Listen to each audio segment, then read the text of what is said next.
The rain hammered against the aluminium sides of Maya's food truck like bullets against armor, each drop echoing the emptiness in her stomach that she'd grown accustomed to ignoring. Steam rose from the grill where she flipped burgers with practiced precision, her calloused hands moving automatically while her mind calculated and recalculated the numbers that haunted her dreams. $37.62. That's what stood between her and losing everything she'd worked for, everything her late father had dreamed of when he'd sketched the blueprint for Sunrise Kitchen on a napkin 3 years ago.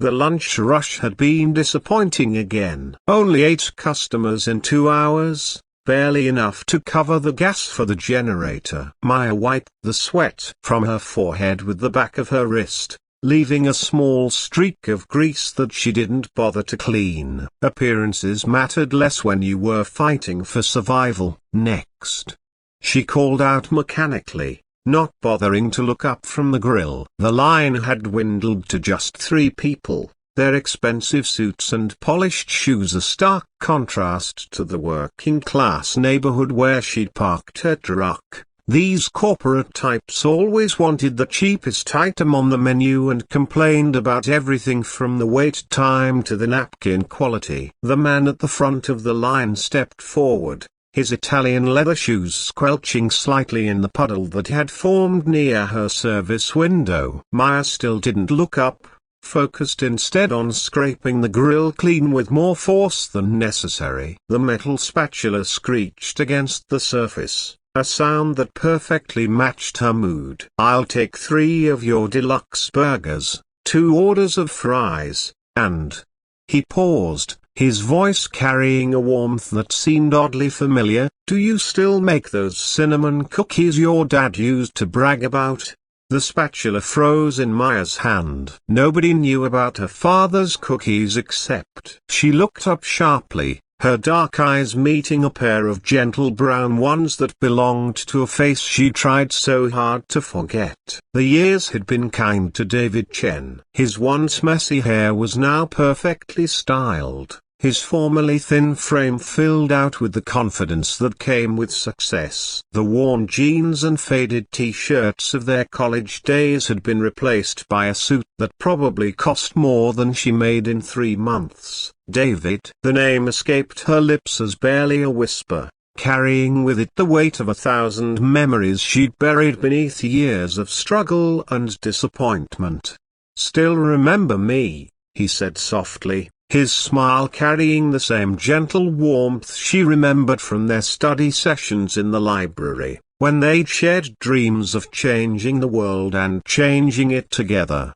Maya's first instinct was to run, to close the service window and pretend she hadn't seen him, hadn't heard his voice speaking her name like a prayer from their shared past. Instead, she stood frozen, acutely aware of how she must look to him now, her apron stained with grease, her hair escaping from its ponytail in damp tendrils, her hands rough and scarred from years of hard work.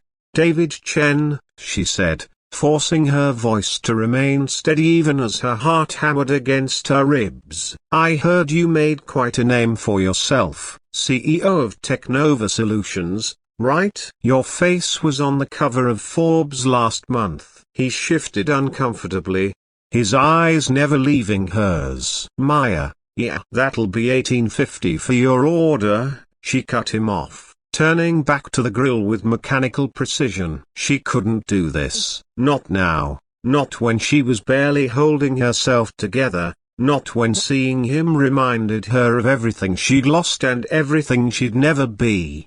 But David didn't move from the window. "Maya, please, can we talk? After you close up, maybe we could." "I don't think that's a good idea." She flipped the burgers with unnecessary force, the sizzle drowning out the awkward silence between them. "We're from different worlds now, David. Let's just leave it at that." The lie tasted bitter on her tongue. They weren't from different worlds, they were from the same small town in Ohio, the same struggling families, the same impossible dreams. The difference was that his dreams had come true while hers had crumbled into the reality of 16-hour workdays and empty bank accounts. Different worlds. David's voice carried a note of something she couldn't quite identify: hurt, maybe, or disbelief. Maya, you know that's not true. You know who I am. Who I really am. Despite herself, she looked at him again. Really looked past the expensive suit and the confident posture, past the success story that the magazines loved to tell. She saw the boy who'd shared his lunch with her when her family couldn't afford to pack one, who'd stayed up all night helping her study for organic chemistry, who'd held her while she cried when her father was diagnosed with cancer.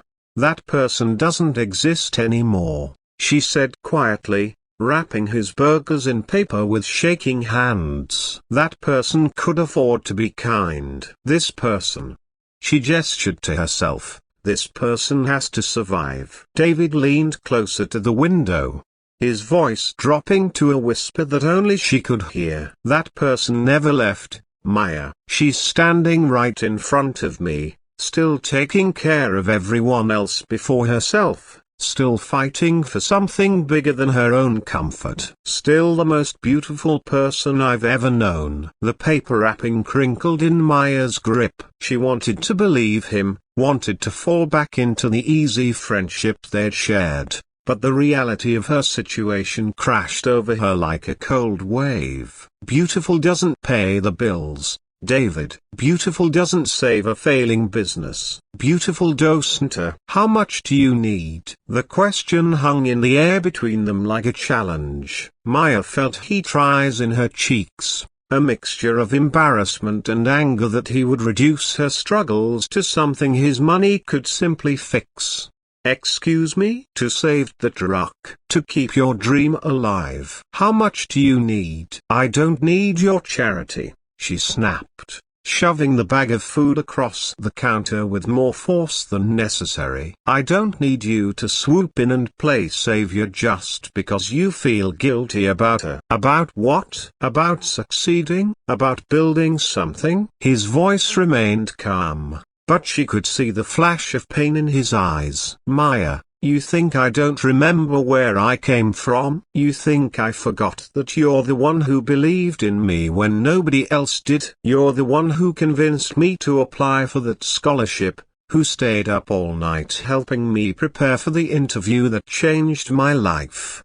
The memory hit her like a physical blow. She did remember. She remembered sitting in his family's cramped apartment, helping him practice his presentation while his mother worked double shifts to keep the lights on. She remembered believing in his dream so fiercely that she'd ignored her own. That was a long time ago, she whispered. Not to me. Maya, every success I've had, every door that's opened, every opportunity I've been given, you were part of making it possible. Do you think I could forget that? Do you think I could forget you? The last customer in line cleared his throat impatiently, breaking the spell that had settled over them. Maya blinked hard, forcing herself back to reality, back to the immediate needs of her business and her survival. Your order's ready, she said, extending the bag toward David. That'll be $18.50. But instead of taking the bag,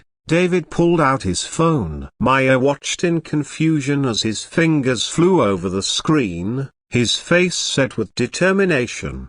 What are you doing? Something I should have done years ago, he said, showing her the screen. It was a bank transfer of $50,000. Sent to an account labeled Sunrise Kitchen Emergency Fund. Maya's knees nearly buckled. David, number. I can't accept this. I won't accept this. It's not charity, Maya. It's an investment. His eyes met hers with an intensity that made her breath catch. I want to invest in your dream. In you. In us. Us. The word came out as barely a whisper. I never stopped caring about you, Maya. I never stopped regretting the way we lost touch, the way I let success change me, the way I forgot what really mattered. He reached through the service window, his fingers brushing against hers as he took the bag of food. I've spent 5 years building a company, but I never built a life. I never found anyone who made me want to be better the way you did. Maya felt tears pricking at the corners of her eyes, threatening to spill over and ruin whatever dignity she had left. David, yeah, just think about it, okay? Think about what we could build together. Not just the business, but, he trailed off, seeming to search for words that could encompass everything he was feeling. Think about us. As he walked away, leaving Maya standing in her food truck with trembling hands and a head full of impossible possibilities, she realized that some dreams don't die, they just wait patiently in the shadows, ready to emerge when the heart is finally ready to hope again. The rain had stopped falling, and for the first time in months, Maya allowed herself to imagine a future that looked different from the grinding struggle of her present. Maybe, just maybe, some bridges weren't meant to be burned. Maybe they were meant to be rebuilt, stronger and more beautiful than before.